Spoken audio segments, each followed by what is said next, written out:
It is such an honor to have with us Swamini Krishnamrita Prana, one of the most senior disciples of Amma. Swamini Krishnamrita Prana was born in Australia. She became interested in spirituality after feeling that there's something more to life than simply acquiring material pleasures. She traveled through Asia to discover what life was all about. Her final destination was India. When she first saw Sri Mata Amritanandamayi, known as Amma, sitting in a small coconut thatched hut, there were only 14 residents living in the ashram. Today, the ashram known as Amritapuri accommodates several thousand people. Swamini has accompanied Amma on all of her tours, both in India and around the world, for the last 38 years. She has written 7 books about her experience of life with Amma and spirituality. I now kindly invite Swamini to deliver the benedictory address. Om Amriteshwaryaye Namaha. I offer my prostrations to the holy feet of Amma, who brings her love, light, and healing to the world. My pranams to the esteemed special guests Meenakshi Lekhi and Mr. Eric Folt, and to all of the brilliant speakers who will help to enlighten our world. And a very special welcome to all of the participants attending this wonderful conference, wherever you may be in the world. I must admit, when I first saw the poster that included the eminent speakers who are going to address you during the 3 days of this conference, I had a very wow moment. All of the women are dazzling forms of female Shakti, making up a very impressive array of speakers on all sorts of fascinating topics that I didn't even know existed. I wish everyone much success in learning new things, and I wish you even more success in the complicated task of translating this new knowledge into something great that you can use to help others. When we look at the world today, it certainly has become very different from a few years ago, especially now. Cybersecurity has become so very important. It is imperative that everything be protected in these difficult times. Threats appear from everywhere in so many hidden, dangerous ways. But luckily for everyone, we have at our helm the guiding force of a great soul in the form of Amma. Amma bestows blessings and protection for everyone. She inspires millions of people all around the world to live meaningful and happy lives filled with love, compassion, and selfless service. Amma offers the ultimate true and genuine protection for our souls. Hopefully you will be able to imbibe something good from watching the way she lives her life and performs wholehearted, selfless actions. I have to admit that I really don't know so much about the cybersecurity world at all. In my imagination, I see people in their avatars climbing into little spaceships and whizzing around the world and to all different galaxies under a cloak of invisibility, just like Harry Potter, ready to battle all of the evil demons out there. Avatars working on the side of Dharma and righteousness. Now, I know it's a bit silly for my imagination to conjure up spaceships, but I do know it is true that you are all battling on the side of righteousness. And even though I'm not a high-tech person at all, as you can probably tell from the way I associate computers with spaceships, I thank you so much on behalf of the world for what you do to keep us safe. And in that way, we're not so different. Here at Amma's ashram, we're working to help uplift society and protect it from darkness, just like all of you are working to offer protection. Even though you might not travel in a spaceship, I know you will have a toolbox full of high-tech tricks and perhaps even a magic wand in some form or another to fix things. I'm here to remind you that along with all of the things that you will keep in your fix-it toolboxes, just remember to also keep some of the old-fashioned things too: hard work, compassion, empathy, and patience. With these ethical qualities, when they become the backbone of your work, you will find both success and happiness wherever you go and in whatever you do. Women hold the capacity to be able to do anything at all that we set our minds to. Dharmic tendencies are inherent within us. So I just want to remind that we should always try to give something back to society especially when our own needs are taken care of so gracefully. There are so many good qualities waiting inside of us, eager for the chance to come out into the world and help the world to shine a little brighter in difficult times. We can brighten up the darkness if we really try. A few years ago, I accompanied Amma to a conference in the Middle East. Along with Amma, a few of us were accommodated at a very magnificent, opulent, palace-style hotel for 2 days. It was the picture of absolute luxury. The whole hotel and all of the rooms were huge. Inside our rooms on the wall was a panel of complicated, almost hidden electronics to turn on and off the lights.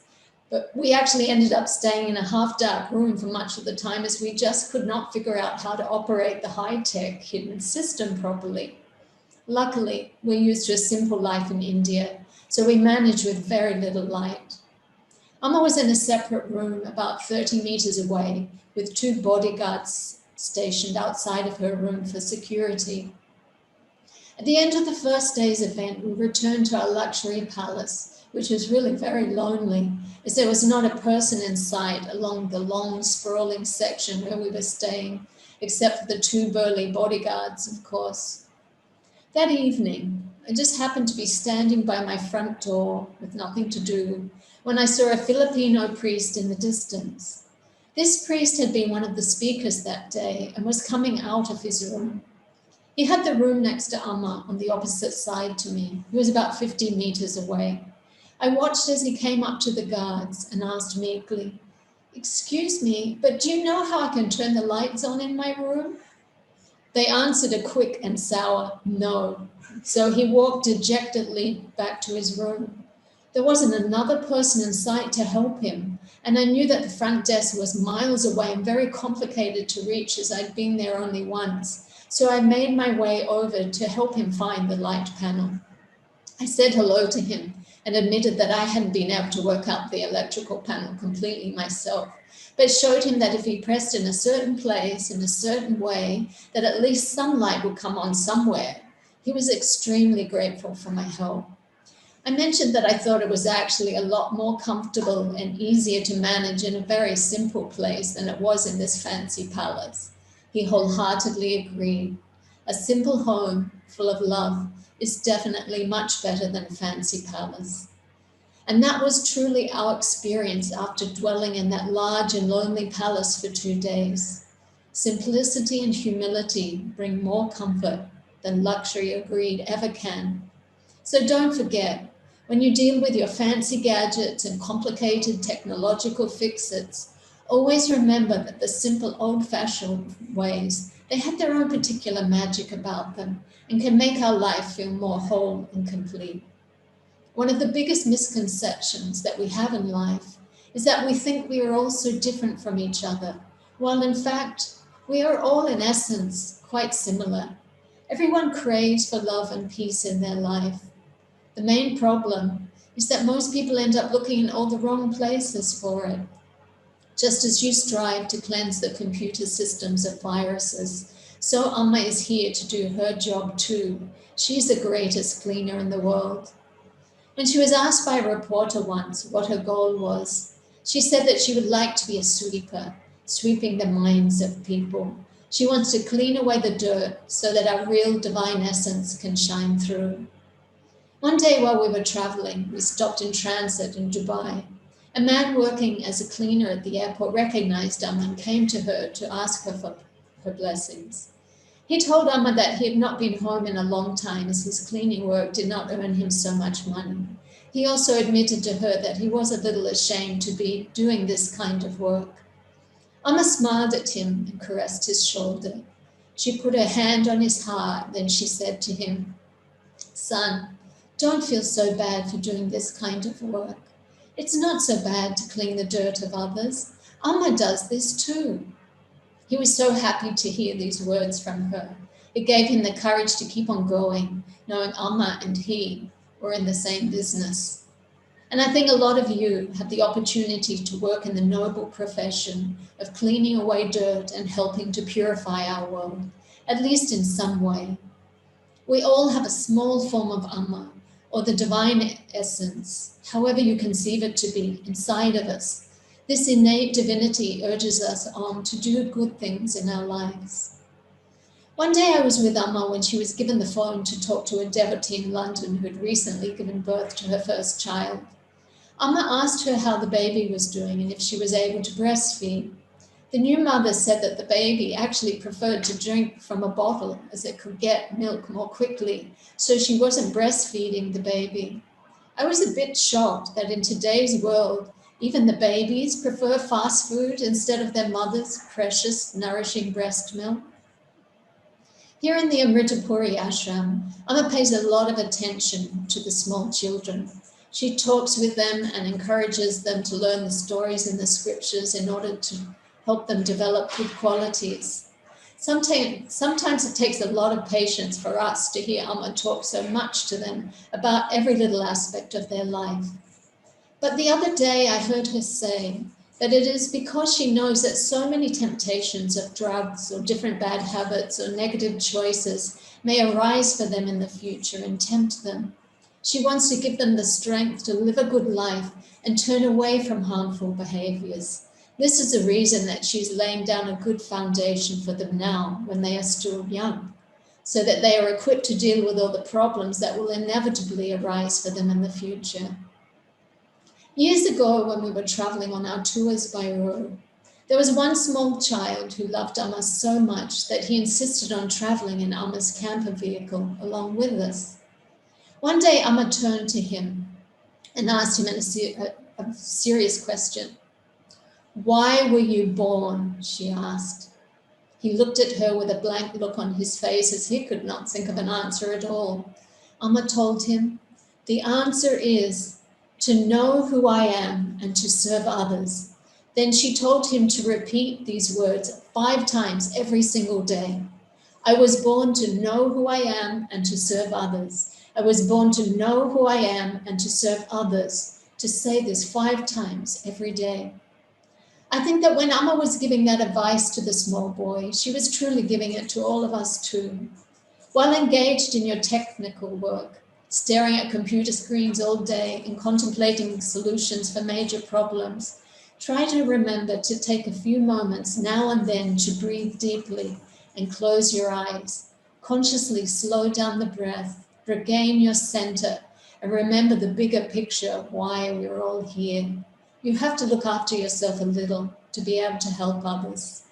No matter where we may be or what we may do, we're all walking the path to become a better human being and to serve society so that they may want this too. Many people choose only to strive on the path towards name, fame, and power as their goal. But these people rarely attain a satisfying life filled with peace of mind and joy.